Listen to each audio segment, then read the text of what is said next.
किसी की जान भी यही ले लेती है। और भगवान की पूजा में सबसे ज्यादा कार्य करने वाली कौन सी उंगली होती है? ये। जैसे ये खड़ी करी है वैसे ये खड़ी कर सकते हो बिना किसी के सपोर्ट के? ऐसे बिल्कुल। ये खड़ी करनी है तो इसके साथ में और भी लेनी पड़ेंगी। ये औरों को साथ में लेकर खड़ी होती है, अकेली नहीं, है ना? तो भक्त की पहचान वही है जो सबको लेकर चले, अकेला अकेला नहीं, वो नहीं। जिसके अंदर अभिमान है। अकेला कौन रहना चाहेगा? जिसके अंदर अभिमान है। और अभिमान जब दूर हो जाएगा तो सबके साथ में मिलना रहना पसंद करेगा व्यक्ति। और जीवन में ध्यान रखना, जिसके पास अभिमान है उसके पास भगवान नहीं है, और जिसके पास भगवान है उसके पास अभिमान होना ही नहीं चाहिए। मोह मूल बहुसूल प्रद त्यागो तुम अभिमान, भजो राम रघुनायक, कृपा सिंधु भगवान।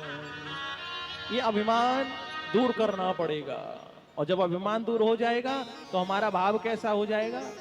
सेवा भाव। और जो सेवा भाव है वही, उसी में भगवान फिर मिल जाते हैं। सेवा भाव का मतलब कैसा? कि सबके लिए सिया राम में सब जग जानी, सब में भगवान का दर्शन करे, सबको सम्मान दे, वही सेवा भावी होता है। सुखदेव भगवान से प्रश्न किया है राजा परीक्षित ने, जिनकी 7 दिन में मृत्यु होनी उनको क्या करना चाहिए? तब सुखदेव भगवान कहते हैं, बोले राजा तूने प्रश्न तो अच्छा किया लेकिन तुझ पे करना नहीं आया। प्रश्न तो तूने बहुत अच्छा किया लेकिन तुझ पे करना नहीं आया। तू कह रहा है जिनकी 7 दिन में मृत्यु होनी है, तो सुन, जिनकी मत कहे, ये कहे सबकी। जिनकी नहीं, सबकी 7 दिन में मृत्यु होनी है। अब आप कहोगे 7 दिन में कैसे होनी है? तो सुनो, रविवार से शनिवार तक गिन लीजिए कितने दिन हैं।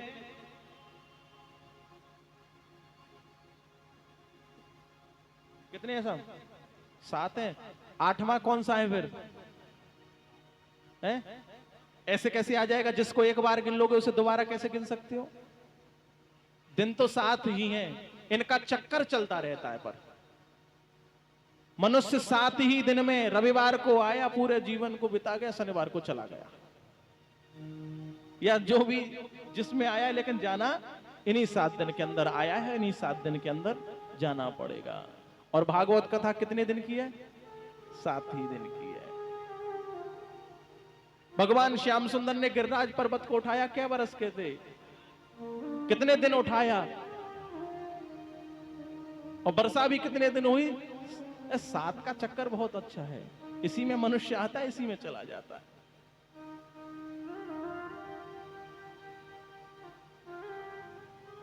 तो हे राजन, 7 दिन में ही मृत्यु होनी है सबकी। जिनकी मत कहे, ये कहे सबकी होनी है।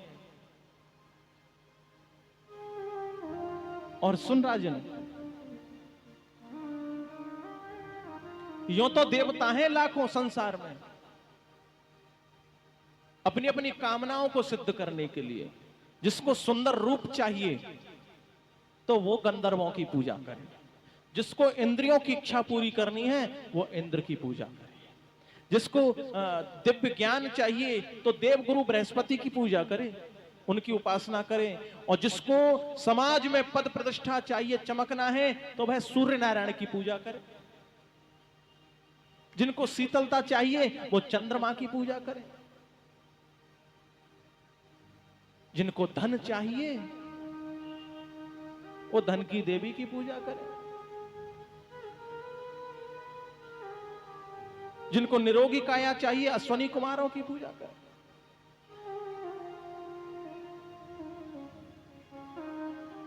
और सुनो, सुखदेव भगवान सबसे लास्ट में कहते हैं, बोले सुनो, जिनको ये सब कुछ और इनसे भी आगे एक और चीज है, मोक्ष, कल्याण, प्रभु प्रेम चाहिए, तो केवल और केवल मेरे ठाकुर जी की सेवा में आ जाए, उनके चरणों को पकड़ ले।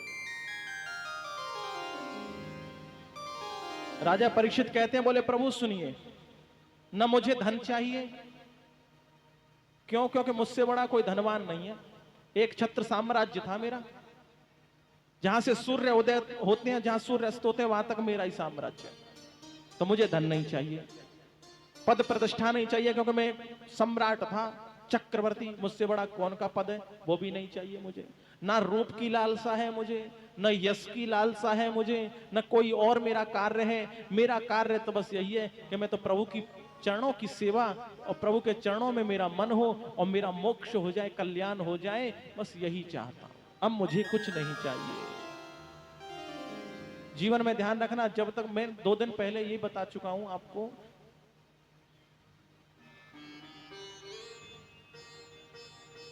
जितना मांगोगे भगवान से, भगवान की नजरों में गिर जाओगे।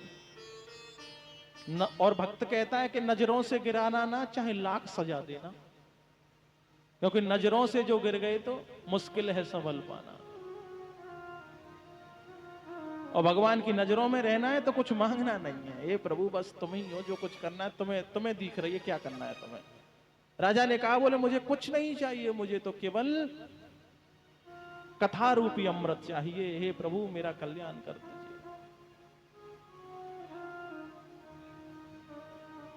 राजा का उपचार किससे हो रहा है? बोली से, क्योंकि रोग कैसे लगा उसको?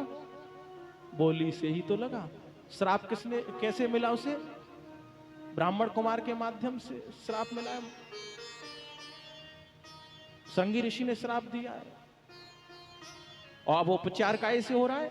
बोली से ही करेंगे सुखदेव भगवान। उसका दंशन करने कौन आएगा? तक्षक नाग। नाग अपनी मां का दूध नहीं पीता है, और सुखदेव भगवान ने भी नहीं पिया। जहर को कौन मारेगा? है ना?